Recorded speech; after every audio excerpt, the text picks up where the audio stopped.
haven't done one of these in a while, so I'm going to do a reaction video to Winnie the Pooh, Blood and Honey 2.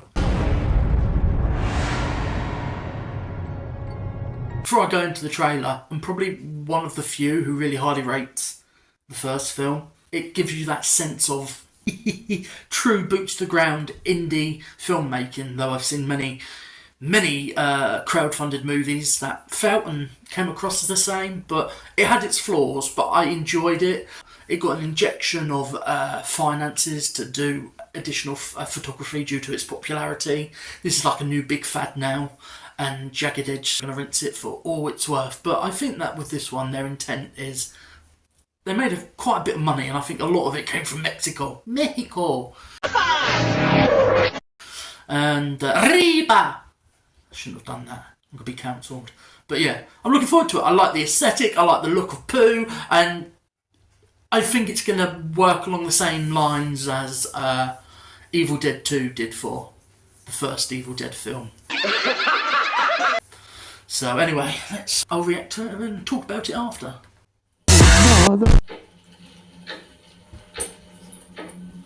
Let's begin. I'm going to take you back. Feel all weight drift away. How are you feeling? Good, I think. Do you recall anything from the session?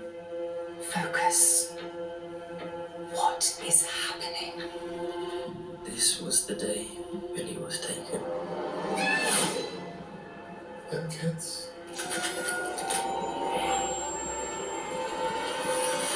They didn't stay buried.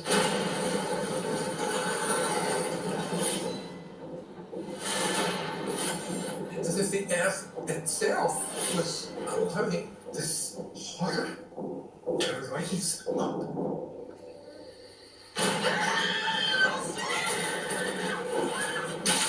There's some unsettling similarities to the 100 Acre Massacre. It's not safe. There have been loads of murders being dashed down. Tell me everything you saw, please. I knew that this day would come.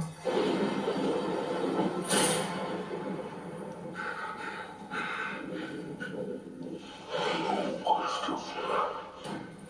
of Ashdown will burn.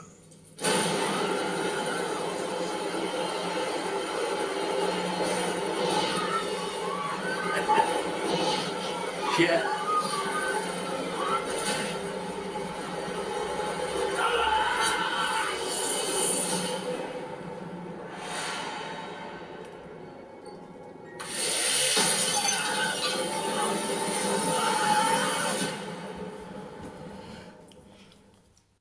Okay, so in a way it isn't working like the Evil Dead 2.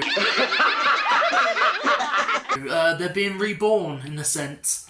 Reborn and being more animalistic. I always assumed that the first film was working as like a tale of almost like child grooming, paedophilia. Paedophile! I like the assumption of this young boy made friends with, like, let's say, the UK version of hillbillies. Enjoy talking, you know. And he had this weird relationship with them, kept them a secret. And they formed a toxic relationship amongst them, and then when Christopher Robin fucked off. But then again, I get a sense that most of the money made from Mexico. I've got to stop doing that. It did well at the box office. Anyway.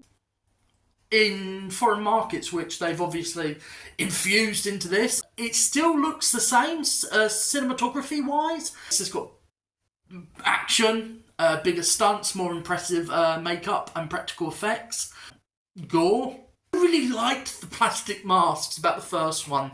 It is literally a big bloke dressed like Leatherface from Texas Chainsaw, but wearing a poo head. But it's not a poo head, it's a bear head that moves very slightly. I really liked that it felt like these are just fucking rotters in the backwoods who have taken it upon themselves to personify these characters from 100 Acre Woods. I'm behind it. I'm really interested in watching it. I enjoyed the first one. As someone who's a experimental lo-fi filmmaker myself, an artist, it's fucking hard to make movies.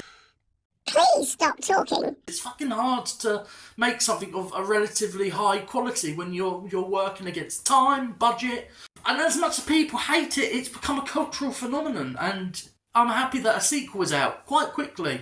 And they've obviously gone, we've taken on the criticisms, we knew that the majority of the acting was not that good. Why are you doing this? Why are you doing this? Why are you doing this? Pooh, pooh. Why are you doing this? Why are you doing this? Little bit of ET thing. Why are you doing this? Why are you doing this? Pooh, pooh. Why little bit of ET thing? Why are you doing this? Why are you doing this? Why are you doing this? Why are you doing this? Pooh, pooh, pooh. Why are you doing this? Why are you doing this? So they've recast, and they've got Scott Chambers, who's also a producer and one of the head honchos behind all these lo-fi indie horror movies. Why are you doing this? Why are you doing this? Why are you doing this? Pooh, pooh. Why are you doing this? Why are you doing this? Little bit of ET thing. Why are you doing this? Why are you doing this? Pooh, pooh. What little bit of ET thing? Why are you doing this? Why are you doing this? Why are you doing this? Pooh, pooh, pooh. Why are you doing this? Why are you doing this? That rip off other horror movies, but in their own way. You know, it makes money, it's quick, and people still fall for it. Like, you get a High Flyers film, yes, High Flyers, them again. Any independent company in this sense, like, oh, they've got a new Cinderella movie coming out. Oh, let's take a movie that is kind of like Cinderella and just flip it on its head, you know, into a market, and you always get these like £5 DVDs, but Altitude gave us a Blu-ray and DVD release. This has become a big thing. It's kind of elevated the shot on video mentality and the crowdfunder type movie making module and rarefied medium, and has elevated it. Not quality wise, because it comes across as a shot on video made with your mates over the weekend type films, whereas this one feels like it's bigger. It cost about 20 grand for the makeup and effects on this one, so they're really going, look, Winnie the Pooh, Blood and Honey, part 1 had to walk before it could run, but cinematography wise it looks the same cameras, same setups, but bigger, and they're showing off that budget, and I hope it makes more money, because I think that it's a good opener for anyone's filmic career. Horror is a really good genre to experiment and evolve and get your name out there. Like, most of the great artists and filmmakers started off with an independent horror movie, but I like what Jagged Edge is doing. They're like, we've gotten onto something here and we're going to run with it, and they're going to do a Bambi, The Reckoning, they're going to do a Peter Pan thing, and they're going to kind of create their own multiverse, a horror multiverse, which has only been done by bigger studios, and seeing an independent company do this and really also usher on to other filmmakers, up and coming actors, creators, artists. I'm excited. I'm definitely going to see it. I don't think it's getting a theatrical release in the UK unless it's going through different festival circuits or special screenings, but when Altitude drops that shit, I'm buying the Blu-ray straight away. So yeah, I'm looking forward to it. I thought it was well directed, the first one. You've got to take it on, and it's history. And maybe I'm being more forgiving, but I still think that they've gotten on to something good, and they're trying to do something special. They're like, yeah, we know that the first one was a bit of blind luck, but we're gonna plough on through with scaffolding and metal pipes, and we're gonna up the ante, visually, budgetarily, production-wise, and I've got Simon Callow doing a Scottish accent. I think it was a Scottish accent. Anyway, really excited, and yeah, that's my reaction and review. So, saying, I'm sorry, you were right. Would a text be enough?